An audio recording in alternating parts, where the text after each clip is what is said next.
حضرت محمد صلی اللہ علیہ وآلہ وسلم نے وفات سے 5 دن قبل کیا محسوس کیا؟ اگر کسی کو بھی یہ علامات محسوس ہوں تو سمجھیں اس کا آخری وقت قریب ہے۔ بسم اللہ الرحمن الرحیم۔ السلام علیکم معزز دوستو، اس کائنات کا سب سے بڑا اور ناقابل تردید سچ، جس سے نہ کوئی بادشاہ بچ سکا اور نہ کوئی فقیر، وہ ہے موت کا ذائقہ۔ دنیا کا ہر انسان یہ اچھی طرح جانتا ہے کہ اسے ایک نہ ایک دن اس فانی دنیا کو، اپنے پیاروں کو اور اس زندگی کو ہمیشہ کے لیے چھوڑ کر جانا ہے، لیکن کس انسان نے کب، کہاں اور کس لمحے اس دنیا سے رخصت ہونا ہے، یہ ایک ایسا گہرا راز ہے جس نے صدیوں سے انسانی عقل کو حیران کر رکھا ہے۔ آج 21ویں صدی میں جہاں میڈیکل سائنس بے پناہ ترقی کر چکی ہے، انسان خلا کے پوشیدہ راز معلوم کر چکا ہے اور انسانی جسم کے ایک ایک خلیے پر ریسرچ ہو چکی ہے، جب بات زندگی کے آخری سیکنڈ کی آتی ہے تو سائنس کی ساری سمجھ، ساری مشینیں اور ساری ریسرچ بالکل بے معنی ہو جاتی ہے۔ انسان یہ جاننے سے آج بھی قاصر ہے کہ اس کی اگلی سانس آخری ہوگی یا نہیں، کیونکہ زندگی کا خاتمہ اللہ رب العزت کا وہ پوشیدہ راز ہے جس تک کسی انسان کی پہنچ ممکن ہی نہیں۔ لیکن دوستو، کیا آپ جانتے ہیں کہ جب موت کا وقت قریب آتا ہے تو انسانی جسم میں کچھ ایسی غیر معمولی اور انوکھی نشانیاں ظاہر ہونا شروع ہو جاتی ہیں جنہیں نظر انداز کرنا ممکن نہیں ہوتا؟ اور کیا آپ کے علم میں ہے کہ خود کائنات کی سب سے عظیم ہستی حضرت محمد مصطفیٰ صلی اللہ علیہ وآلہ وسلم نے اس دنیا سے پردہ فرمانے سے ٹھیک 5 دن پہلے اپنے جسم مبارک میں کیا محسوس کیا تھا، اور وہ کون سی خاموش علامتیں ہیں جو اگر آج کسی عام انسان میں بھی ظاہر ہونا شروع ہو جائیں تو یہ اس بات کا صاف اشارہ ہوتا ہے کہ اس کا اس دنیا کا سفر اب چند لمحوں کا ہی مہمان ہے۔ بات صرف یہاں ختم نہیں ہوتی، اسی ویڈیو میں آگے چل کر ہم ایک ایسے حیران کن منظر کی حقیقت سے بھی پردہ اٹھائیں گے جو اکثر موت کے وقت دیکھا جاتا ہے کہ مرنے والوں کی آنکھیں آخر کھلی کیوں رہ جاتی ہیں۔ اس پراسرار عمل کے پیچھے ہمارے پیارے آقا حضرت محمد مصطفیٰ صلی اللہ علیہ وآلہ وسلم کا کیا فرمان عالی شان ہے، جس میں آپ صلی اللہ علیہ وآلہ وسلم نے فرمایا تھا کہ جب روح قبض کی جاتی ہے تو آنکھیں اس کا پیچھا کرتی ہیں، اور آج کی جدید ترین سائنس اس کی کیا چونکا دینے والی وجہ بتاتی ہے۔ تاریخ اسلام اور سائنس کے ان گہرے رازوں کو سمجھنے کے لیے ہماری ٹیم نے ایک خاص تحقیق کی ہے، لہٰذا دوستو اس ویڈیو کو آخر تک ضرور دیکھیے گا تاکہ آپ اصل حقیقت سے واقف ہو سکیں۔ معزز دوستو، آئیے اپنے ذہنوں کو لے چلتے ہیں مدینہ منورہ کے اس اداس ماحول میں جہاں کائنات کے سب سے محبوب انسان ہمارے پیارے نبی حضرت محمد مصطفیٰ صلی اللہ علیہ وآلہ وسلم اس دنیا سے رخصتی کی تیاریاں فرما رہے تھے۔ تاریخ اور سیرت کی معتبر روایات بتاتی ہیں کہ آپ صلی اللہ علیہ وسلم کی وفات سے ٹھیک 5 دن پہلے بدھ کا دن تھا۔ دوستو، یہاں رک کر ذرا اپنے دلوں پر ہاتھ رکھ کر سوچیے کہ یہ موت کی سختیاں اور آخری وقت کا عالم کتنا بڑا اور اٹل قانون ہے۔ کائنات کی وہ سب سے لاڈلی اور عظیم ہستی جن کے صدقے یہ ساری کائنات سجائی گئی، وہ خود اس وقت دنیاوی زندگی کی آخری کٹھن مرحلے سے گزر رہے تھے۔ اللہ رب العزت نے قرآن مجید میں بھی اس سچائی کا واضح ذکر فرمایا کہ موت کی سختی تو اپنے مقررہ وقت پر حق کے ساتھ آ کر رہتی ہے۔ اس حقیقت کا عملی اور سب سے بڑا منظر اس بدھ کے دن مدینہ منورہ میں دیکھا جا رہا تھا، جہاں اللہ کے حبیب حضرت محمد صلی اللہ علیہ وآلہ وسلم شدید ترین جسمانی تکلیف اور تیز بخار میں مبتلا تھے۔ ام المومنین حضرت عائشہ صدیقہ رضی اللہ تعالیٰ عنہ فرماتی ہیں کہ میں نے رسول اللہ صلی اللہ علیہ وآلہ وسلم کی وفات کے وقت موت کی جو سختی اور تکلیف دیکھی، اس کے بعد میں دنیا میں کسی بھی انسان کی آسان موت پر حیران نہیں ہوتی، کیونکہ اللہ تعالیٰ اپنے پیارے بندوں کے درجات بلند کرنے کے لیے انہیں اس آخری وقت کی آزمائش سے گزارتا ہے۔ اس دن ہمارے پیارے آقا حضرت محمد صلی اللہ علیہ وسلم کے جسم مبارک کا درجہ حرارت اس حد تک بڑھ چکا تھا کہ تیز بخار کی وجہ سے آپ صلی اللہ علیہ وآلہ وسلم کے چہرہ انور پر پسینے کے قطرے موتیوں کی طرح چمک رہے تھے، اور تکلیف کی شدت کے باعث آپ صلی اللہ علیہ وسلم پر بار بار غشی طاری ہو رہی تھی۔ لیکن قربان جائیے اپنی نبی پر، جب آپ صلی اللہ علیہ وسلم کو کچھ ہوش آتا تو اس شدید ترین تکلیف پر نزا کے عالم میں بھی آپ صلی اللہ علیہ وسلم کو صرف اور صرف اپنی امت کی فکر کھائے جا رہی تھی کہ کسی طرح مسجد جا کر انہیں آخری نصیحتیں فرما دیں۔ اس وقت آپ صلی اللہ علیہ وآلہ وسلم نے اپنے جان نثار صحابہ سے فرمایا، مجھ پر مدینہ کے مختلف 7 کنوؤں کا پانی بہاؤ تاکہ میں کچھ راحت محسوس کروں اور لوگوں کے پاس جا کر ان سے آخری گفتگو کر سکوں۔ اپنے آقا کا یہ حکم سنتے ہی صحابہ کرام کے دل تڑپ اٹھے اور انہوں نے فوری اس پر عمل کیا۔ آپ صلی اللہ علیہ وآلہ وسلم کو لکڑی کے ایک بڑے برتن میں بٹھایا گیا اور ان 7 کنوؤں کا پانی آپ صلی اللہ علیہ وآلہ وسلم کے جسم اطہر پر ڈالا جانے لگا، یہاں تک کہ جب آپ صلی اللہ علیہ وآلہ وسلم کو کچھ سکون محسوس ہوا تو آپ صلی اللہ علیہ وآلہ وسلم نے خود اپنے مبارک ہاتھوں کے اشارے سے فرمایا کہ بس کرو، اب کافی ہے۔ سنن نسائی کی مستند حدیث کے مطابق حالت نزا میں آپ صلی اللہ علیہ وآلہ وسلم کے پاس پانی کا پیالہ رکھا ہوا تھا۔ آپ صلی اللہ علیہ وسلم بار بار اپنا دست مبارک اس میں بھگو کر اپنے چہرہ انور پر پھیرتے اور فرماتے، اللہ کے سوا کوئی معبود نہیں، بے شک موت کی بھی اپنی سختیاں ہیں۔ اس غسل کے بعد آپ صلی اللہ علیہ وآلہ وسلم نے اپنے سر مبارک پر پٹی باندھی اور صحابہ کے کندھوں کا سہارا لے کر مسجد نبوی تشریف لائے۔ اس حالت میں بھی آپ صلی اللہ علیہ وآلہ وسلم کے قدم مبارک زمین پر گھسٹ رہے تھے، جو کہ اس بات کا ثبوت تھا کہ آخری وقت کی یہ جسمانی سختیاں کتنی شدید اور بے پناہ تھیں۔ دوستو، یہ تو کائنات کی سب سے عظیم اور پاکیزہ ہستی حضرت محمد صلی اللہ علیہ وآلہ وسلم کے آخری ایام کا وہ احوال تھا جو ہمیں تاریخ بتاتی ہے، لیکن یہاں آ کر انسان کا ذہن کانپ اٹھتا ہے اور ایک بڑا سوال پیدا ہوتا ہے کہ جب کائنات کے سب سے محبوب انسان کو اس دنیا سے جاتے ہوئے اتنی جسمانی سختیوں کا سامنا کرنا پڑا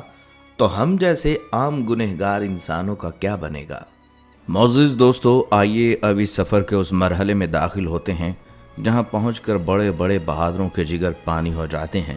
اور انسان کی روح کانپ اٹھتی ہے۔ ہم اکثر دنیا کی تکلیفوں کا ذکر کرتے ہیں، کسی بیماری یا حادثے کے درد پر روتے ہیں، لیکن کائنات کا سب سے بڑا سچ یہ ہے کہ اس دنیا کا شدید ترین درد بھی موت کی سختی کے سامنے ایک معمولی چیونٹی کے کاٹنے کے برابر بھی نہیں۔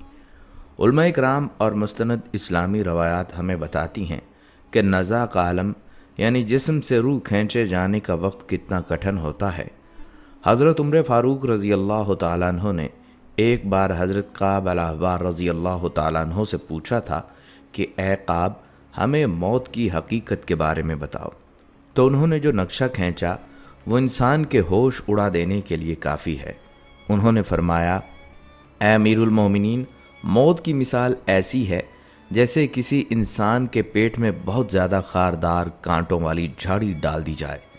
اور اس جھاڑی کا ایک ایک کانٹا انسان کی ایک ایک رگ اور پٹھے میں پیوست ہو جائے، اور پھر کوئی طاقتور شخص اس جھاڑی کو ایک ہی جھٹکے سے کھینچ کر باہر نکال دے۔ دوستو، تاریخ اور روایات میں موت کی تکلیف کو سمجھانے کے لیے ایسی مثالیں دی گئی ہیں جنہیں سن کر انسانی عقل دنگ رہ جاتی ہے۔ لکھا ہے کہ نزا کے وقت ایک عام گنہگار انسان کو جو تکلیف ہوتی ہے وہ ایسی ہے جیسے کسی زندہ انسان کے جسم پر ایک ساتھ 300 تلواروں سے وار کیے جائیں، یا جیسے کسی زندہ انسان کے جسم کو لوہے کے تیز دھار آرے سے درمیان سے چیرا جا رہا ہو۔ صالحین فرماتے ہیں کہ اگر مرنے والا انسان موت کی سختی کے دوران اپنی تکلیف کو زبان سے بیان کرنے کی طاقت رکھتا اور دنیا والے اس کی پکار کو سن لیتے تو اس دنیا کا کوئی بھی انسان نہ کبھی ہنستا، نہ کبھی سکون سے کھانا کھاتا اور نہ ہی کبھی راتوں کو سو پاتا۔ یہ وہ کٹھن وقت ہے جب انسان تڑپتا ہے،